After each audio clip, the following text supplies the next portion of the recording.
បាយណាស់ម៉ាក់ដែលជាសបិនអញ្ចឹងពិតមែនហើយម៉ាក់ក៏ស្ទើរតែមិនជឿដែរតែហេតុអីក៏គ្មានមនុស្សអញ្ចឹងហើយយើងមកដល់ទីនេះរបៀបណាខ្ញុំគ្មានលិខិតឆ្លងដែនទេលិខិតឆ្លងដែនណាអូអេនជេឡូគ្មានទេព្រោះ Fincall មិនតាន់បានចិញ្ចឹមគេស្របច្បាប់ឡើយទេ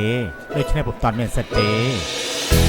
ខ្ញុំនឹងចិញ្ចឹមអេនជេឡូឲ្យគេត្រូវការឯកសារខ្លះដើម្បីខ្ញុំអាចចិញ្ចឹមគេដោយស្របច្បាប់ទើបខ្ញុំត្រូវការឯងឲ្យជួយណាលោកត្រាតែបងព្រមធ្វើខូចរបស់ខ្ញុំសម្រាប់ការប្រកួត Miss Universe ខាងមុខល្អអញ្ចឹងព្រមព្រៀងហើយណា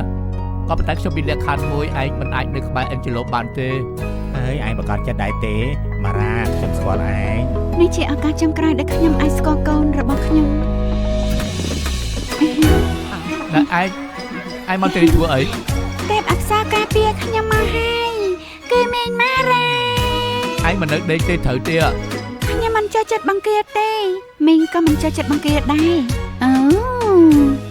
ហើយខ្ញុំមិនលាក់ស៊ីជាមួយក្លិនអូយអស្ចារ្យណាស់អស្ចារ្យណាស់ហេម៉ែមិនអីទេអីខ្ញុំអាឡែស៊ីជាមួយក្លិន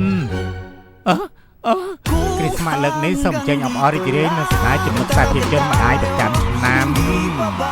តុកអេនជេឡូនៅជាមួយបងជាការសម្រេចចិត្តដ៏ត្រឹមត្រូវតែ Fincall ពេលបងចាក់ចេញពីហ្វីលីពីនជាមួយអេនជេឡូកុំត្រឡប់មកវិញព្រោះខ្ញុំអាចនឹងដណ្ដើមគេពីបងក្រែងយើងនិយាយគ្នាហើយហ៎មិនក៏ឲ្យហ៊ានធ្វើបែបនេះខ្ញុំនៅតែជាអ្នកផ្ដោតកំណត់ឲ្យអេនជេឡូខ្ញុំជាម្ដាយបង្ការរបស់គេឯងគ្រាន់តែពោះគេ9ខែទេណាឯខ្ញុំនេះមើលថែគេអស់រយៈពេល10ឆ្នាំរៀងរាល់ថ្ងៃខ្ញុំមិនអាចពោះព្រោះតែខ្ញុំមិនស្រីប៉ុន្តែខ្ញុំជាម្ដាយម្នាក់ណាម៉ារ៉ាជាម្ដាយរបស់គេឯងយល់ទេម៉ារ៉ាខ្ញុំជាម្ដាយរបស់គេ